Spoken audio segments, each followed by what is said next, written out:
Hey, Alex, a lawyer and a financial advisor walk into a bar. Oh, and then what happens, Dave? Well, the question that comes about is like, does your business need a dispute resolution process? Like, do people argue inside your business?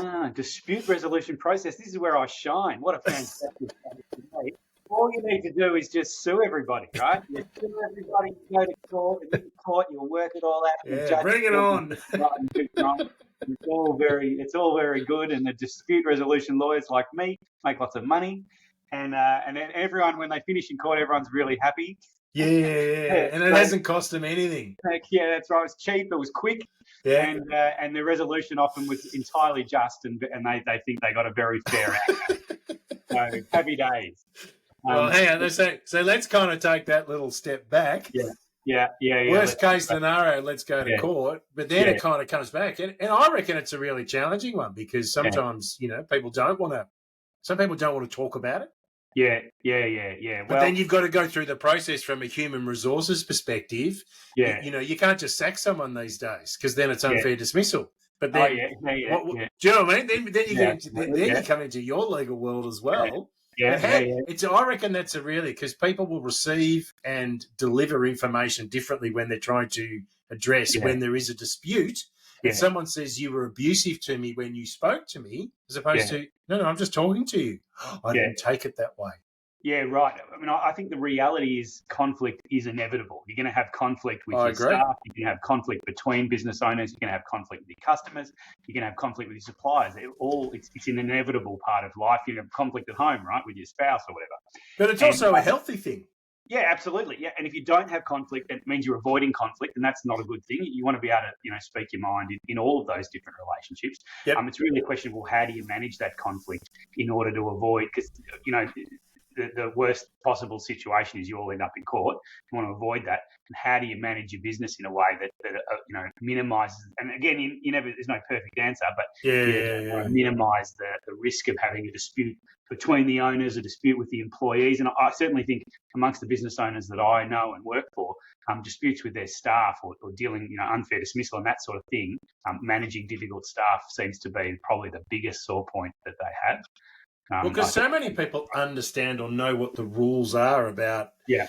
You can't say this and you can't do this to me. And it's like, but hang on, I've been employing you. Like, but you've told me off in a certain way. You need to follow this particular process. But also, I think, you go back to your point around having the discussion and having a robust conversation. For one person, it can be, that was abusive. Yeah. As opposed to, no, I'm happy to sit in the boardroom where the key leaders of the business or key players, we should be having some robust conversations because we're spending money and it's a commercial operation. We should be able to have and say what we want to then walk out and then say to the rest of the business, this is the direction we're going in.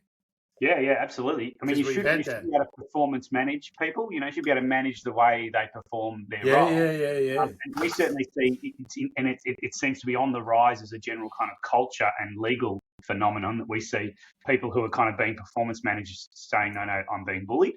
And sometimes I know we had one just recently where the CFO says they were being bullied by 5 or 6 other staff members. And of course, those 5 or 6 other staff members all said the CFO was bullying them.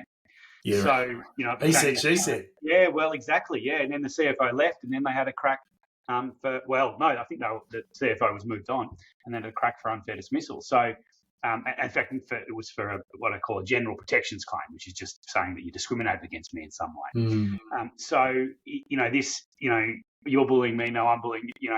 What bullying is and what legitimate performance management is seems to becoming a bigger issue. And I think we're moving towards a kind of a more environment where it's more and more is expected of employers, where they're expected to manage the sort of health and well-being of staff in ways they hadn't previously. Whether that's the kind of the mental health of staff outside of work, or whether it's the staff's making sure that people are appropriately polite at work, or I think there's more, whether you get a massage at work, whether you get a free psychologist, whether all that sort of stuff is much more encouraged and common than it used to be.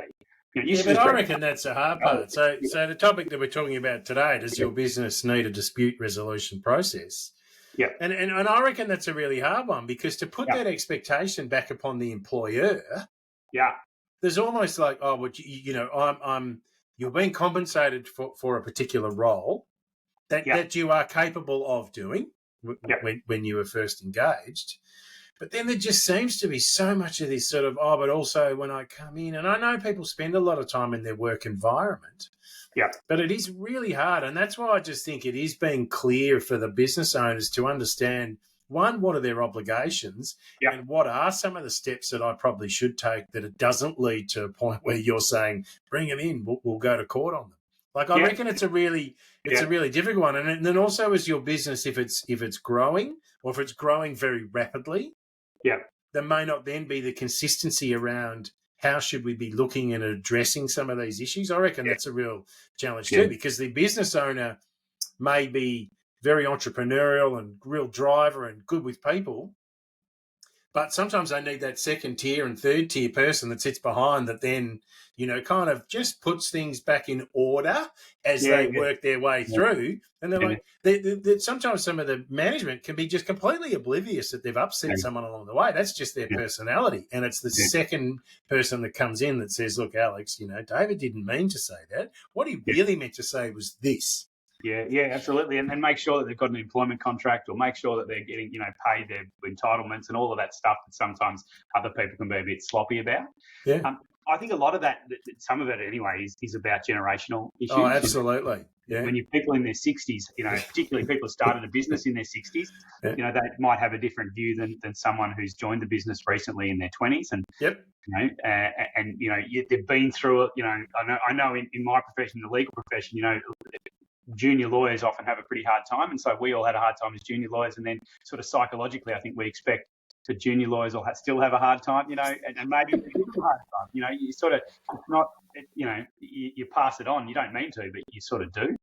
And I know I used to always be the youngest person in the room, when I was having meetings, always for years. And now that's not the case anymore. Oh, really? It's a little bit too much salt going through the rinse, not the pepper. There's more salt than there was pepper in the So, and certainly I notice now that I've got kind of what I might regard as aging attitudes towards, what some of the younger people are sort of saying and expecting.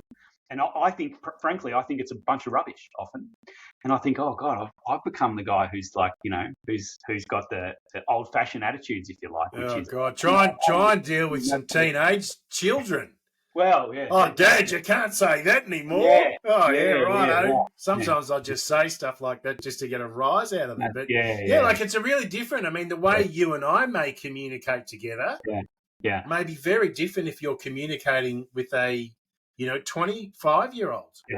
Their expectations of the way that we would communicate to them is very different than if you were talking with a 40, 50-year-old, even some of the 60-year-olds, where they're like, that's just, we've come through certain areas, and you go, well, I wasn't offended by that comment, whereas someone junior would go, I was completely offended with the way they spoke to me. Yeah, absolutely. Which goes back to the principles around what is your dispute resolution process inside your business, purely on the basis that there is a consistency that's being shown in the way that you deal with if there are, if there is a complaint or a disagreement between, I mean, it may not even be you as the owner or the manager.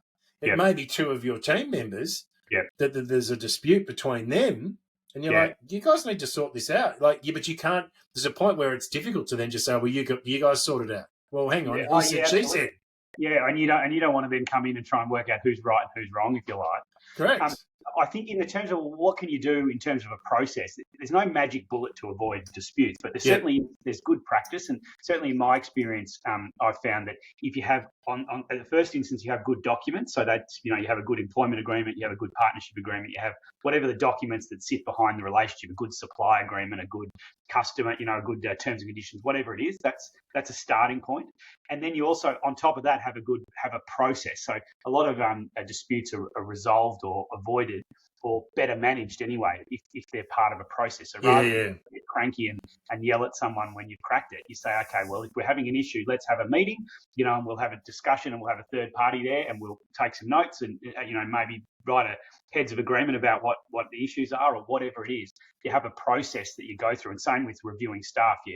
Rather than just casually sitting around the computer telling them off about something, you say, look, we should have a meeting about your performance, and each month we'll follow it up, and we'll take some notes afterwards and all that. It's the process, the kind of formalised process, which helps people because you're trying to remove the emotion. Yes, yeah. Because it is. I mean, everyone has a different perspective on something. I mean, look at the Chinese Whispers game. You said this and this, and then by the time you come around to the fifth or sixth person, you're like, I didn't say that. I don't know, Dave, if you're supposed to call it Chinese Whispers, mate. Well, there you go. Lonnie's, what? That's really bad. You know what I mean? So you're out, and stop bullying me, by the way. Yeah, like I reckon it is hard, and this is where it is. I mean, I think a lot of the time you've almost got to ask someone to document their perspective of the situation, and then you ask another person, and then that's provided to you rather than it being in a discussion forum. You actually want to record the words that they're using. So it's either they can digitally record it or you ask them to write out what they think the circumstances are. So you've got it in writing and it's documented as opposed to the he said, she said. That's what someone else may have said something, but your receiving filter picks it up in a different way because of your own biases that might be there. Yes. Yeah. Well, and something that's related to this topic is workplace investigations. They come up a lot, and we're finding they're coming up more and more. And in the harassment type a situation that I was talking about, whether it's sexual misconduct or it's bullying or whether it's even theft and that sort of stuff at work, whatever the kind of, there's more and more allegations or an unsafe workplace. More and more allegations are coming up in that area, and they're difficult to manage, and often they require an investigation by the boss. And one thing that I hear a lot is people say, oh, yeah, so-and-so told me this, but they told me to keep it in confidence, so I don't want you to do anything about it. Yeah, right. And then and people then, HR managers ring me up and say, well, I can't, they said so-and-so harassed so-and-so, Steve harassed Sally, but Sally told me that she doesn't want me to do anything about it and wanted me to keep it in confidence. What do I do? And my answer is actually, you investigate it. Even if Sally said she doesn't want it investigated, you've got a responsibility to have a safe workplace. And if you've found out that there's something going on, then, I mean, if you think it's worth investigating, if it's extremely minor or you think it's false or whatever, you don't need to investigate it. But if it's warranted, you should investigate it anyway, despite the person's wishes. Because I sort of use the analogy: if you found out there was a hole in the in the floor at work, and someone said, I told you about this hole, but I don't want you to do anything about it, you'd have to fix it anyway. You'd have to ignore it. But do you think there's also a position now with a few places is that people are trying to sweep stuff under the rug as such, because finding team members is really hard? Yeah, well, it's like, oh no, if we can't, let's try and work it out, but let's not raise the issue because we really need that person in that role, and it took us so long to find them, so therefore we don't want to offload. Like, I reckon that's a really hard thing too, because people will put up with. Yeah, and we're all desperate for good staff, and if we've got staff, we're desperate for staff at all often, and so you'll keep someone who's not so good because there's just labour market shortages.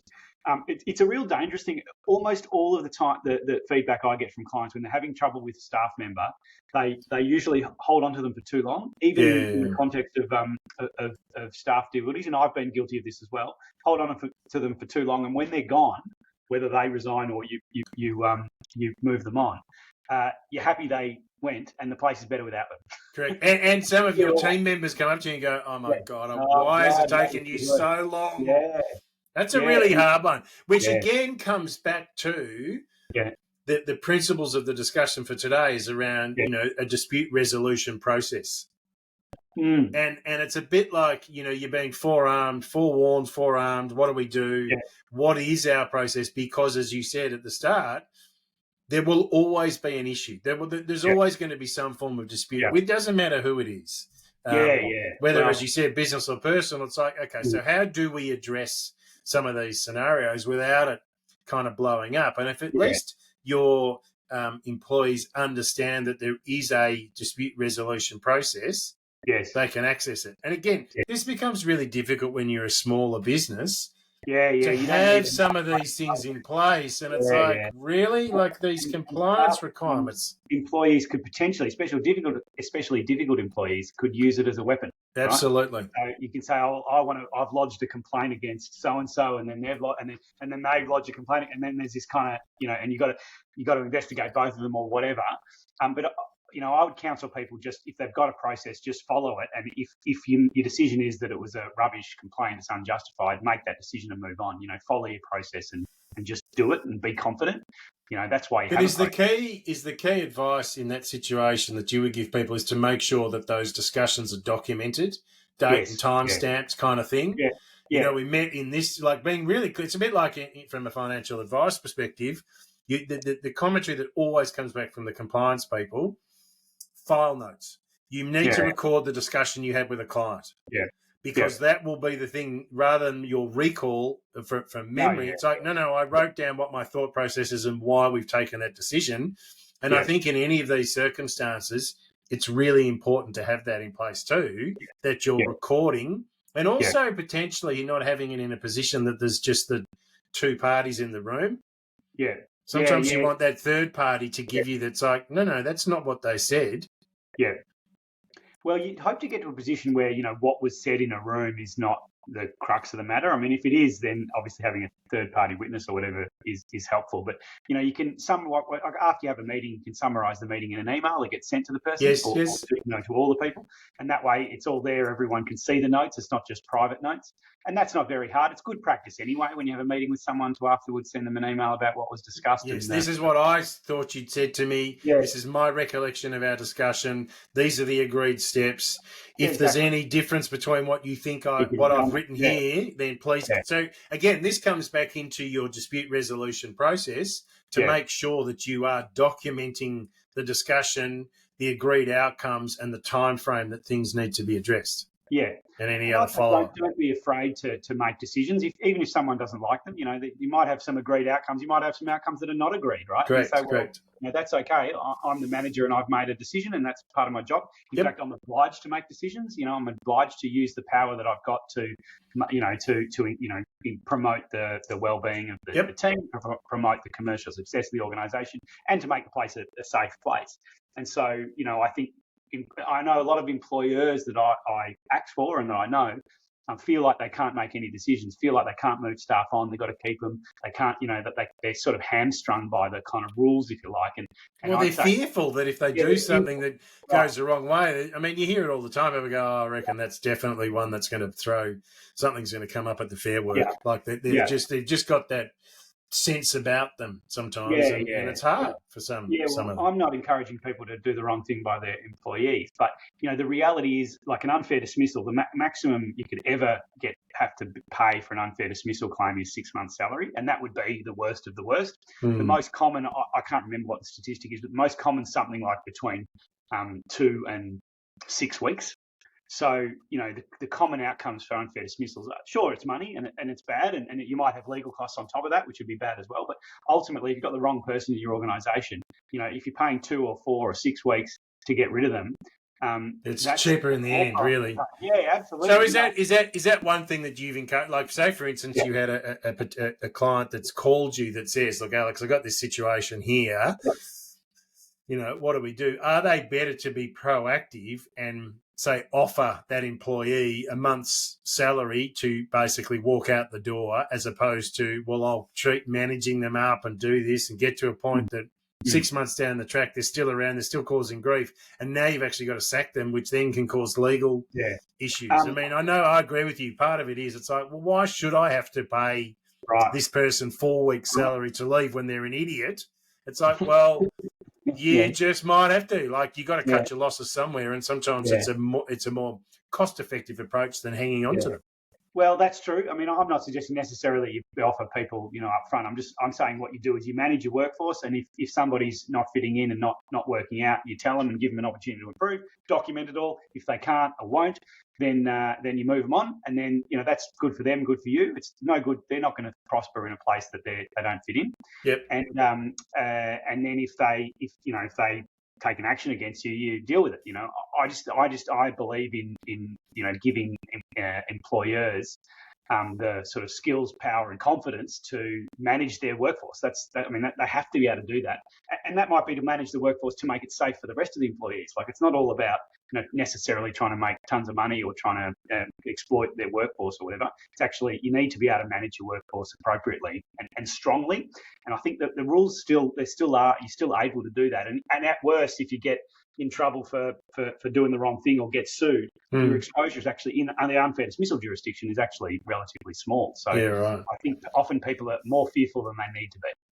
So do you also think that there are some cultural issues within employees? I mean, in the way that someone may approach an individual would culturally be, kind of offensive, or for instance, we have, we work with a business that provides offshore support to us. Yep. In the Philippines, and they've come down and they're presented in Australia, and they've just sort of said, and this is some of their team that are here, and they go, you got to be the Philippine people are very what's the right word? They're just sort of they don't like to be confrontational. Oh yeah. So there's a different way to approach in the way that you talk or give instructions in some of these things, and I think sometimes that can flow through. Yeah. In certain people, they can be quite abrupt and short with people. Other people, you've got to bring them along. Yeah.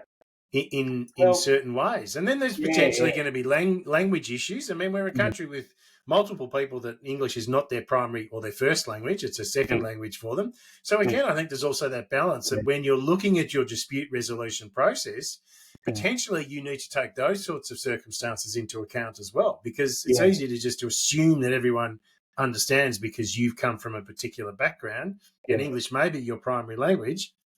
To someone else, it's not. Yeah, absolutely. I mean, but at the end of the day, as the owner of the business and or as the manager, you do need to get stuff done, and that's your job. You know what I mean? So you need to do what you got to do to manage the business to get the outcomes that you need, and hopefully avoid disputes along the way. And I think that the key to all of that is really having good documented processes, and then going through the process so that you have this kind of arm's length system, if you like, whether that's with the supplier or with an employee. We've talked a lot about employees, but even between owners, and in family businesses, it can be a real problem because the other owner might be your brother. Yeah. And one of the big problems we have. Well, that's another whole can of worms, isn't it? Yeah, you try to have board meetings around the kitchen table at home. Not a good idea. You want to separate them, have them in the boardroom. On the weekend or at the barbecue, don't talk business. You need to separate that and have a process. I think doesn't come naturally to people to have processes, and it sort of seems sometimes artificial and silly in small organisations. But I certainly think it does help. It's been preemptive in a lot of respects. That's right. Yeah. And that's a maturity and a sophistication in any business that you do, because you want the continuity that occurs, but also as the business grows and you have more people, it's like, no, that's the way we do things in this business, and it's documented. Yeah. Okay. So is there anything else that you think that people need to sort of consider when they're looking at their dispute resolution process before we wrap it up? It is a bit of a horses for courses thing, I mean, when you're dealing with, suppliers, it's going to be one kind of thing, and if you're dealing with your other owners, they're going to be different. If you have a good document that sits behind the relationship in the business, that helps, and then a good process on top of that.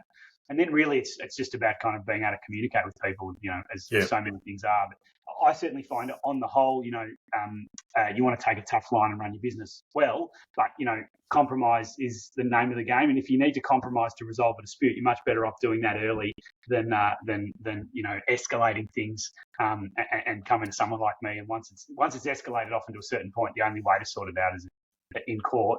And that's almost always that's bad for everyone. Yeah, you want to get the secateurs out to give it a bit of a trim and not wait to get the chainsaw out to really, or the machete to really sort of cut it apart. But I think act early and act quickly. If you've got a difficult employee, and decisively, straight away, and a difficult supplier or whatever, don't buy from them. Or a difficult customer, don't do their work. Go find another customer. It's life's too short. Agree. All right, we're going to close it out today. So I'd like to thank Alex from Taurus Legal Management for his time and words of wisdom. He can be contacted via LinkedIn at Alex Martin or via the website tauruslawyers.com.au. Thanks, Dave. And I'd like to thank David Murdoch, the wealth activist from Paxton Bridge. You can contact him on LinkedIn at David Murdoch or at paxtonbridge.com. Perfect. Cheers, and we shall talk next time. See you next time.